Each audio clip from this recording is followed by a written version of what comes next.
Hi there, and welcome to The Salted Pepper, where we cook for real life using real food and we keep it real simple. And today we are going to make a really easy and delicious curry chili right in the Ninja Foodi. Now, if you don't have a Ninja Foodi, that's okay. Any pressure cooker will work. That's the function we're going to use, and you don't even need the tender crisp lid for this one. All right, so to get started, the first thing I want to do is turn the Ninja Foodi or your pressure cooker on, go to the sear saute function, high is what we want, and hit start. Put about 2 tablespoons of olive oil in the bottom and let that heat up. Meanwhile, I'm going to go ahead and get some seasonings on my chicken. Now, what I'm using today is about 1.5 pounds of chicken thighs that I cut up into little cubes. You can use chicken breast in this recipe. It works just fine. I've done that before. You can even use sirloin or another type of steak if you'd like. And if you don't have a pressure cooker, you can still make this recipe. I have it on my website, thesaltedpepper.com. It's for Thai curry chili with sirloin, and it is not in the Ninja Foodi. So you can make it on the stovetop as well with steak, chicken thighs, chicken breast, whatever you want. So this is a really easy, versatile recipe.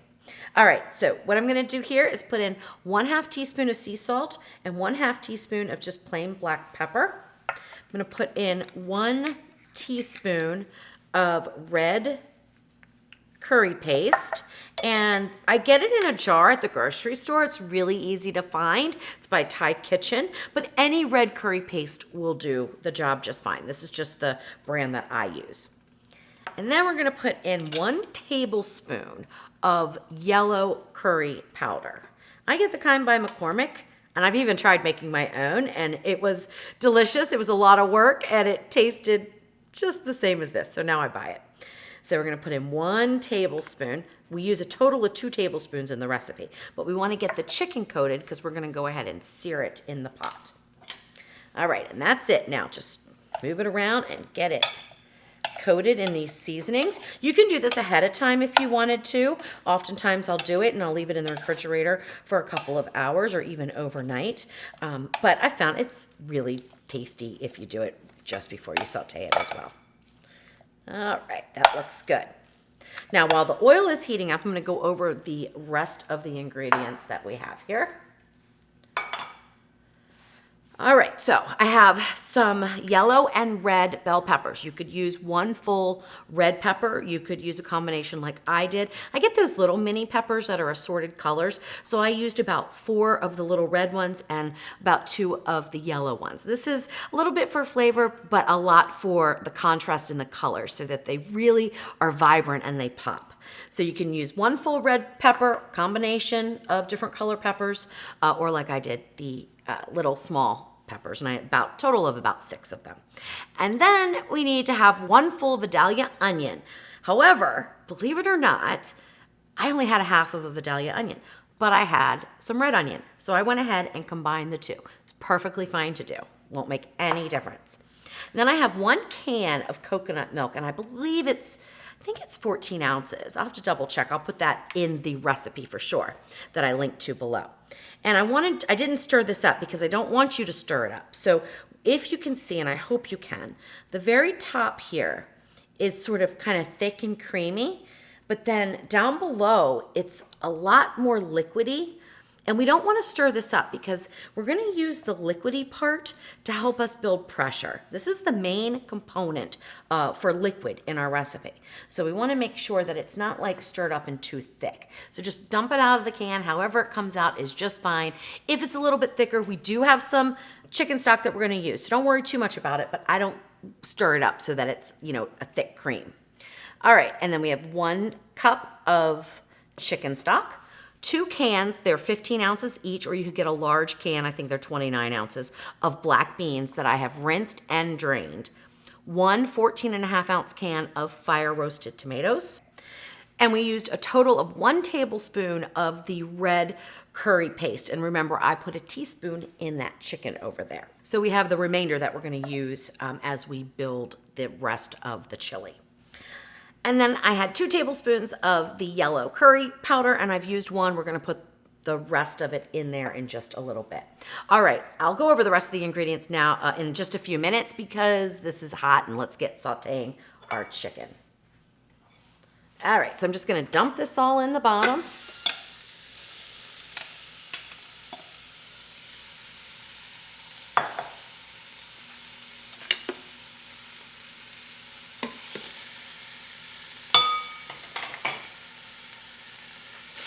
And just stir the chicken around so that it's in the oil.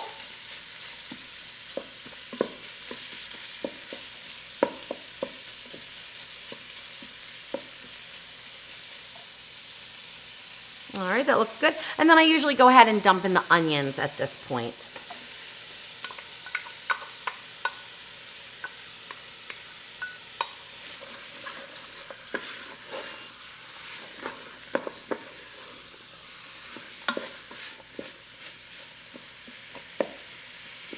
All right, so we want the chicken thighs to saute for just a few minutes. We don't really need to worry about cooking them. They're gonna cook in the time that we go under pressure for. That's not the purpose of this. I'm just trying to get some browning done on the chicken and just start to cook it a little bit so that we get those seasonings onto the chicken so it's super flavorful in our chili.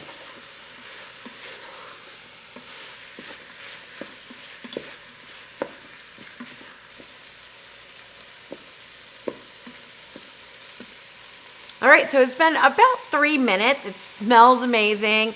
It's getting some browning, not a lot. We don't need like a nice sear or anything, but it's looking really good. So I'm gonna go ahead and start adding the rest of the ingredients. Anytime that you saute any kind of vegetables or meat in the bottom of the Ninja Foodi, you want to make, and you're going to go under pressure, you want to make sure that you deglaze the pot. And we do that with a thin liquid. So you wouldn't necessarily deglaze the pot with the coconut milk, but we could deglaze, and we will deglaze with the chicken stock. So that's what I'm going to do now is pour in this 1 cup of chicken stock. It's going to cool the pot down, and then you start to scrape the bottom. So you want to make sure and use something wooden. If you don't have the stainless steel pot or aren't using it, make sure you don't have anything that's going to scratch the bottom. So I usually use wood or nylon or something like that. And then just go along the bottom here and release any little bits that might be stuck on, because those little bits can trigger the water notice. Even if you have enough thin liquid, you can still get the water notice if the Ninja Foodi or even your Instant Pot, I think it's called the burn notice on the Instant Pot, if it recognizes that something is kind of burning and overheating a little bit, it gives that notice. So this is the way to prevent that. All right, looks good. And now I'm gonna go ahead and put in my peppers. I didn't saute them first. You could, but I like to just add them in because I really like the colors to stay vibrant. I don't want them to dull, and they dull a little bit under the pressure cooking, but if we sauteed them first, they kind of change colors. So that's why I don't do it. It's not the end of the world though if you do. All right, put that in. All right, then I just give that a little stir around here. And then we're gonna go ahead and put in the tomatoes. So the tomatoes are that can of fire roasted tomatoes, not drained. If you didn't wanna use fire roasted tomatoes, you could use regular diced tomatoes. You just want about 14.5 ounces. You could even use fresh tomatoes in here, and it's about just a little under 2 cups, but you wanna have the juice too. That's gonna also add to the thin liquid. So I'm gonna go ahead and put that in there. Now I'm not gonna stir those in. I'm just gonna let the tomatoes stay on top. And I'm gonna go ahead and put in all of our other seasonings. So I have 1 teaspoon of sea salt that I add in. And remember, we already put 1/2 teaspoon in. If you're watching your salt intake, then go ahead and either omit that or drop that down and then just season to taste afterwards. That's okay. I have 1 tablespoon of lemongrass paste, which I will show you in just a second, and 1 tablespoon of chili garlic sauce. And I'll show you that bottle too, so you know what I'm using. Just dump that in. You can move it over into the liquid a little bit if you want, that's fine. All right, we're gonna put in the remainder of the curry powder. Just kind of sprinkle that along there. I kind of just dab it down in. I'm trying not to get the tomatoes to sit on the bottom because they could burn. So I'm just trying to keep them up above that liquid. And then the rest of the paste, just plop that over there. Our black beans. And I do not stir these in, so we're just gonna put this right on top here. Our coconut milk. From here on out, we don't stir, okay? Put that right on top. And you can see the thick cream now coming out there. So that's gonna sit on top too. If we gave it a big stir, there is a chance that it would become too thick and you might get the water notice. So we don't wanna do that. So we're just gonna, let me change hands here. I wanna get all of this coconut milk out though. Adds a wonderful flavor. All right. Now, last but not least, peanut butter, which I happen to love. You don't have to add it in if you don't want to. If you're allergic to peanuts or anything like that, just skip it. But it really does add a nice sweetness and just this another layer of deliciousness to it. If you don't want to use it, I do encourage you to add in a little bit of coconut sugar or something like that. Otherwise, your flavors aren't going to be quite as well balanced. It does need a little bit of sweet to sort of balance out the heat. All right, put that in. And I don't stir that in, and that is 1/4 cup of peanut butter. All right, that's all of our ingredients. Real quick, let me just go over the lemongrass that I use. It's in a tube. It's by Gourmet Garden. I find it in the produce section of the grocery store where the herbs are. It's refrigerated in the produce section, so you can ask your local grocery store if they carry it. Sometimes it can be hard to find. So if you can't find the lemongrass, you can grate in some lemon zest. It's not the same thing, but it will add a brightness to the chili, just like the lemongrass does. But if you can find this, oh, definitely pick some up. It's wonderful. And then the chili garlic sauce that I use is something that I find right at Walmart. So you can find it in almost any grocery store. They carry it, okay? All right, now I'm gonna do something a little bit different today because I always like to sort of like test the boundaries of these meals that I make. And sometimes I do that right on YouTube, kind of impromptu. And I decided to do that today because Jeff and I are gonna eat this for lunch, and I usually serve it with some rice. So I thought, well, why not try to just make the rice at the same time? It may or may not work out, so no promises. This part works out great, but I've never tried the rice on top. So what I'm gonna do is put the rack in, nestle it down in there. Let me just kind of poke this peanut butter down just a little bit. And then I'm gonna put in 1.5 cups of really well rinsed jasmine rice in a 6-inch fat daddio pan. It's 1.5 cups. And I'm gonna put in 1.5 cups of liquid, which is just water. And I only measured out 1 cup by accident. So let me go grab another 1/2 cup, put it in there, and then we're gonna get this on top and we will get it under pressure for 5 minutes, and then our curry chili is going to be done. All right, there's that remaining 1/2 cup. And now just make sure that all the rice is underneath the water level, which usually it is about maybe 1/4 inch above, and that's gonna be perfect for this. Now we're gonna put this on here. Go ahead and cover it. You can use foil or one of these covers, which I have bought off Amazon. They're from Walthos and I love them. Then we get our pressure lid on, go to the seal position, switch functions over to pressure, and we're gonna take the time to 5 minutes and hit the start button. Now, our pot's already starting to boil in there, so it's not gonna take that long to come to pressure.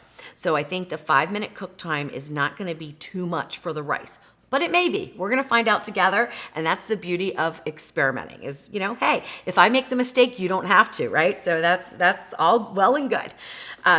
So I think it's probably gonna take maybe, 5 to 6 minutes for the pot to come up to pressure, but we'll find out pretty soon.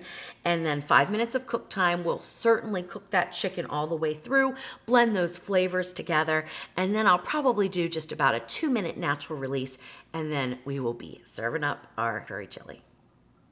All right, so it took about 6 minutes for the pin to pop up in the back, and then it took another 2 minutes to actually start the countdown. So it's a total of 8 minutes time to pressure. We went under pressure for 5 minutes. Now we're doing a 2-minute natural release, and then I'm gonna flip that switch back here, the valve, and vent it and release the rest of the steam, and then we will get our rice out and see how that worked out.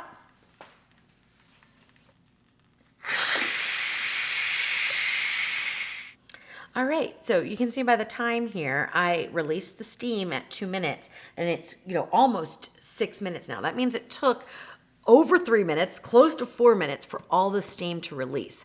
That is a process that will vary in time depending on what's in the pot and how much steam is produced, but you don't want to interrupt that process. Just let it go and let it go naturally. Don't try to manipulate the little valve in the back or the little pin in the back. Don't push that down or anything like that. Let that happen naturally because that's the safest way for you to do it, so you can open the lid without any kind of food kind of popping out at you. All right, now we're gonna go ahead and turn the lid and get it off here. Now always do that away from you because it's still steamy in there. And I'm just gonna pull this out. And real quick, let's just take a look at our rice and see. Oh, it looks good. I was afraid 5 minutes was gonna be a little too much, but it looks perfect. Really, really perfect. Wow, okay. So that worked out beautifully, so feel free to do that. This is jasmine rice, and it's 1.5 cups with 1.5 cups of liquid and covered on the top. And this is a 6-inch Fat Daddio pan. It's the size that fits the best up on top of the rack in the high position, but you might be able to use a 7-inch pan too. So if you have a 7-inch pan, give that a try, see if that'll work. I'm just gonna taste this real quick just to make sure. The texture looks amazing, but let's find out.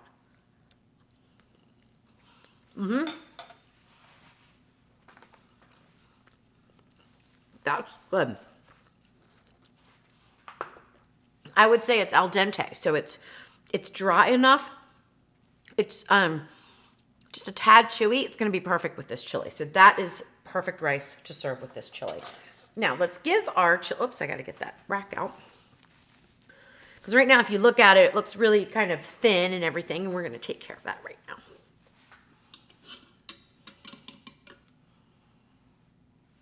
I'm just going to move that over there, and I will clean that up. All right, so now let's give our chili a stir here. Oh, yeah.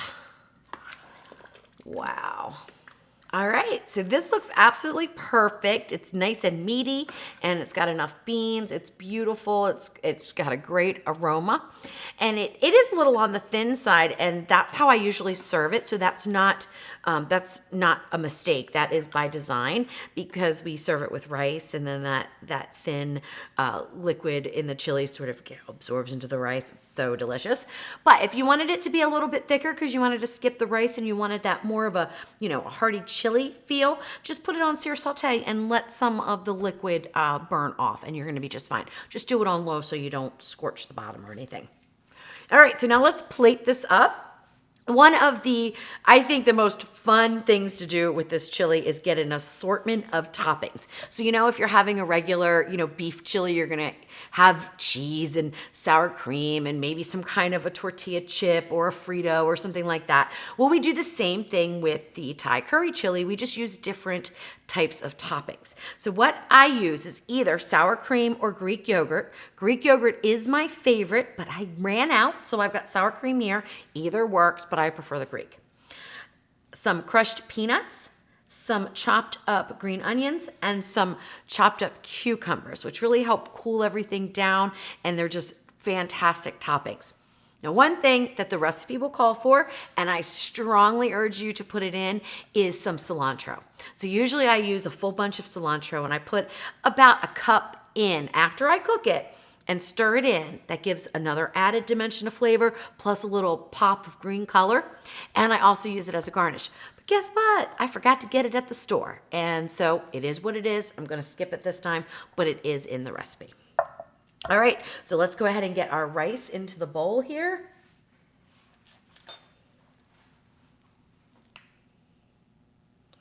Ooh, it's hot and steamy. I'm gonna put that kind of on the side. You can put it underneath too, that's no problem. And then let's get our chili poured in here. Oh my gosh, so good. Oh, I'm so excited. I love this dish. All right, now a little bit of the sour cream that I wish was Greek yogurt. and some peanuts. Ooh. And some green onions. And don't skip the cucumbers unless you really don't like them, because they add a terrific cooling, like I said, and also just a little bit of a crunch. All right, there we go. That's how we serve it. So it's going to be really hot. I'm going to probably let it cool down just for a minute. And while I do that, I will let you know that also if you make this, you can enter it into a chili contest and you might just win, because I won first place twice, second place a third time using this chili, but I made it on the stove and I made it with sirloin. But I think it's even better with chicken. All right, let's dive in here. So I'm going to get some without rice. Oh, I just hope it's not too hot for me. And I don't mean spicy, I mean hot, temperature-wise.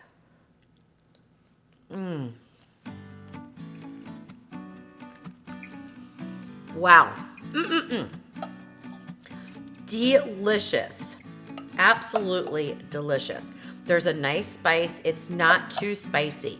But again, if you're sensitive to spice, I would rate this, in my opinion, probably about a 4 or 5 on the spice level.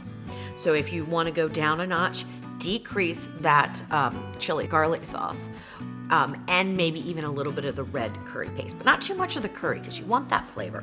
So I definitely concentrate on the spicier chili sauce. All right, let's get some with the rice.